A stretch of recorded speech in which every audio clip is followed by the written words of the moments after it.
Good morning, everyone. Trust God, we all are doing just great. Okay, I'm doing well. Fine. I just want to use this opportunity because since I've not talked about it, I'm just watching, calculating, carefully watching. Now I can see that even the thing is affecting me particularly because, first of all, what's going on in Edo State is unspeakable. It's not it's not something we have to sit down there and say our excellency Governor Obaseki has not done well. He has done greatly well for saying or for putting or for implementing this law about what is going on in Edo State. This thing is going on in Edo State. It's happening all over the world, but Edo State has become something else. Now, young men who are working, they can't turn up at work. Those who even worked for me, they can't even turn up at work. How sad is that? Very sad that we're losing money every day. Every day. We know how much that is. Now, I want to use this opportunity to say this. For those of you who don't understand the pain of a mother who carries a child in their womb for good 9 months and then give birth to that baby, the most difficult task of it, because the Bible tells me in travail will a woman give birth. What is travail? Between life and death. And now you give birth to that child. Guess what? You raise that child the most difficult period of their lives. Toddler. No, babies, toddler, children, teenage, then they grow to adults, they become youth, young adults, go graduated.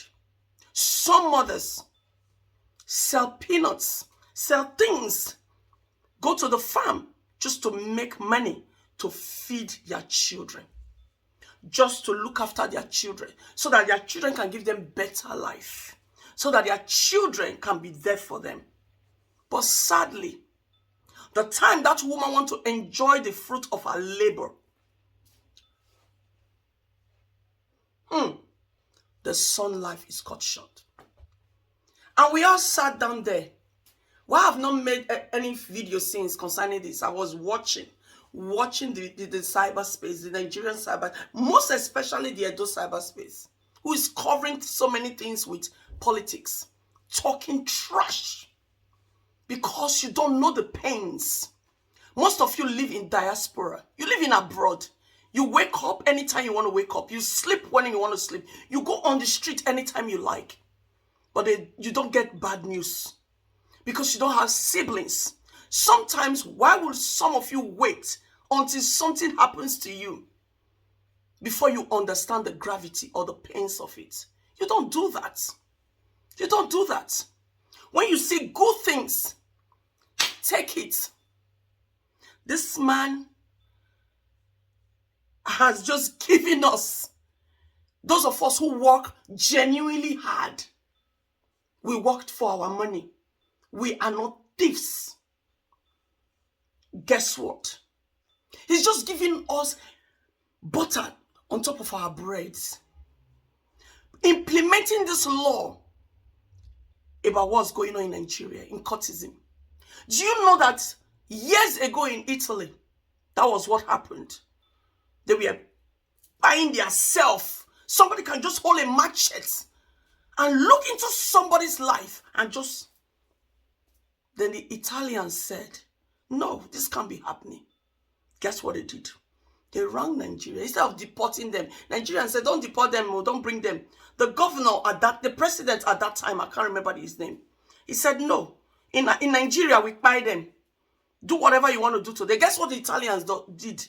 They threw them in jail and threw their keys. Gave them long sentence. As I'm talking to you, some of them are still in jail. Some of you parents in Africa are thinking, maybe they've died or they don't want to call home again. They are in jail. And some of your children has died. Because of what? All of us left that country, Nigeria, for greener pasture, to build our lives. Things happens to us that some of us are still in trauma till tomorrow because of what we went through just to come to abroad, to come and better our lives, better our children's lives. How do you feel when your son or your daughters are sick or they get bullied in school? You feel sad. You want to take their pains off them.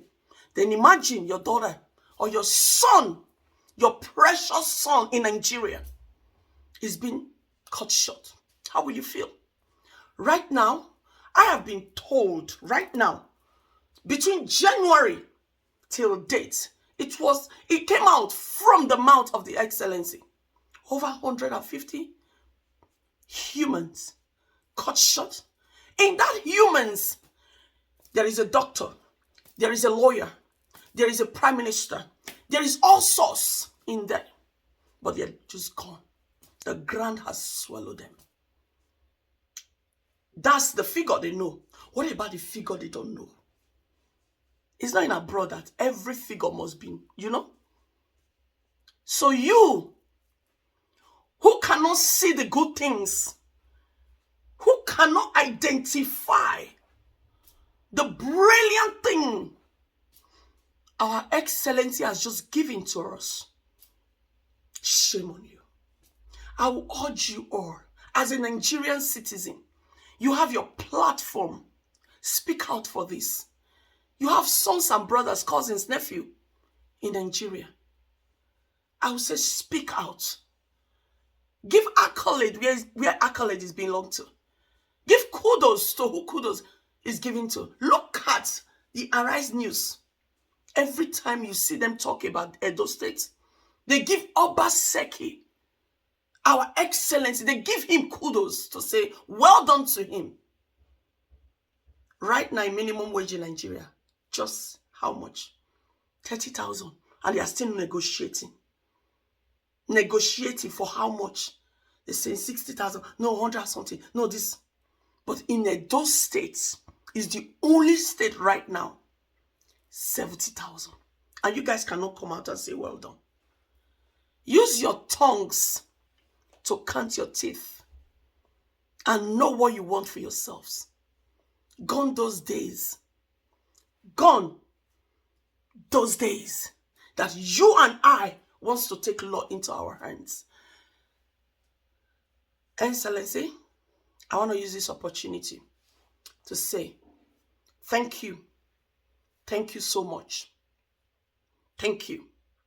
Many mothers, I remember when my younger sister, best friend, they were both singers.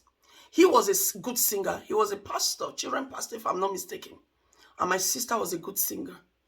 Both of them, they went to the same university. He was just about to graduate, last final year. The mother was a widow with 2 boys. Sadly, those 2 boys is no more here. And that thing broke my sister for a long time. And you sat down there, some of you, talking rubbish. Talking anyhow. Do you know the pain of that woman? I think she became mentally ill because who she lived for or who she was living for is for her boys. Now where is the boys? Their lives were cut short because of greediness, because of some touts. In this, Mr. Excellency, please don't change your mind. If you decide to increase the J terms, fantastic. So that we can have peace in Benin. Many people don't want to come to Nigeria anymore because of the threat people are threatening them, because of what people have said. So I will use this opportunity to say, Her Excellency, thank you so much. Thank you so much. I understand the pain. I've got a daughter. I know how it feels when she's not well. I've got brothers. If it's anybody in this situation, I don't care if it's my brother, it's my father, it's my uncle, it's my cousin. Everybody in this situation now is affected. So please, sir, with all due respect, I pledged and I say this. Do this for us and stick to it. Thank you so much, sir. And I hope you take this further and don't stop. I know you've got a few months left, but that few months must be executed properly. Thank you so much for doing this. God bless you. God bless you. God bless Nigeria. Thank you.